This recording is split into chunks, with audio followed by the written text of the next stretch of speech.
Hello everyone, YouTube channel Rajni Agarwal में मैं आप सभी का स्वागत करती हूँ।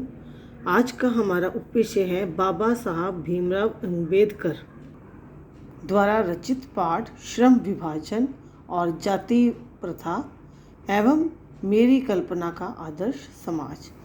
जैसे कि आप सभी जानते हैं, ये भीमराव अंबेडकर द्वारा एक ऐसा भाषण था जो नाम से मशहूर था, एनिहिलेशन ऑफ कास्ट। उसका हिंदी रूपांतर है। इस भाषण में जाति प्रथा तोड़क मंडल लाहौर के वार्षिक अधिवेशन के अध्यक्षीय भाषण के रूप में तैयार किया गया था। भीमराव अंबेडकर ये मानते हैं कि जाति प्रथा को किसी भी समाज का या श्रम विभाजन का एक स्तोत्र मानना या एक स्तंभ मानना जो है गलत है।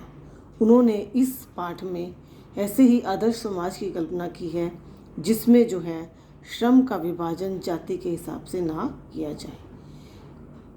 भीमराव अंबेडकर कहते हैं कि आज के आधुनिक सभ्य समाज में कार्य कुशलता के लिए श्रम विभाजन को आवश्यक माना गया है। वो कहते हैं, मैं मानता हूँ कि ये सभ्य समाज के लिए आवश्यक है, लेकिन किसी भी सभ्य समाज में श्रम विभाजन श्रमिकों का अस्वाभाविक विभाजन नहीं करती। परंतु भारत में जो है कहते ये चिंता का विषय है कि यहाँ पर श्रमिकों का अस्वाभाविक विभाजन होता रहा है और साथ ही साथ एक दूसरे की अपेक्षा ऊंच नीच को भी यह बांट देती है। लेखक कहते हैं कि मनुष्य जो है इस जाति प्रथा में आजीवन बंध जाता है और इसमें बंधे बंधाए वो अपना पेशा नहीं बदल सकता। हमारे हिंदू धर्म की तो ये विडंबना है कि वो व्यक्ति अपने पेशे के अलावा कोई और जो है पेशा चुन नहीं सकता, उसे इतनी अनुमति नहीं है, चाहे वो किसी भी कार्य में कितना ही दक्ष क्यों ना हो। और उसका परिणाम क्या होता है? बेरोजगारी और गरीबी और शोषण के साथ साथ व्यक्ति अरुचिपूर्ण मतलब बिना मन के काम करते हुए इतनी गंभीर समस्या बन गई है कि वो आर्थिक सहायता को भी पैदा करती है। लेखक कहते हैं कि इससे क्या होता है कि अपनी प्रेरणा, रुचि और आत्मशक्ति को दबा देने के कारण वो अस्वाभाविक नियमों में जकड़ जाते हैं और मनुष्य जो है एक तरह से बिल्कुल ही निष्क्रिय हो जाता है। दूसरा है मेरी कल्पना का आदर्श समाज।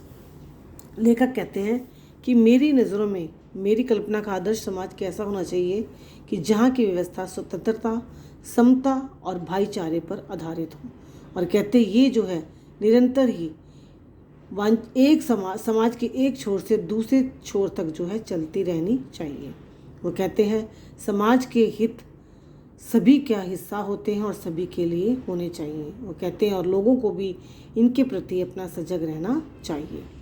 लेखक कहते हैं कि इसीलिए इसका दूसरा नाम क्या है? लोकतंत्र। लेखक ये मानते हैं कि राजनेता समाज के प्रत्येक व्यक्ति की आवश्यकताएं और क्षमताएं भिन्न भिन्न हैं, अलग हैं और उनके लिए अलग अलग व्यवहार उसके लिए करना संभव नहीं है। लेकिन कहते मानवता के दृष्टिकोण से समाज को दो भागों में बांटना बहुत ही गलत है और ये जो है अव्यवहारिक भी है। इसीलिए समता ही किसी राजनेता के व्यवहार की एकमात्र कसौटी है। और मैं ये चाहता हूँ कि मेरी कल्पना का आदर्श समाज कैसा हो जिसमें व्यवस्था जहाँ की कैसी हो, स्वतंत्रता हो, समता हो और भाईचारे से हो। कहने का भाव सभी को जो है समान अधिकार मिले और भाईचारे के साथ जो है स्वतंत्र होकर जिसमें जिसकी जितनी दक्षता है उसके अनुसार ही उसको कार्य भी सौंपे जाए, जिससे वो जो है जीवन में विकसित हो सके और अपने देश को भी जो है आगे जो है लेकर बढ़ सके।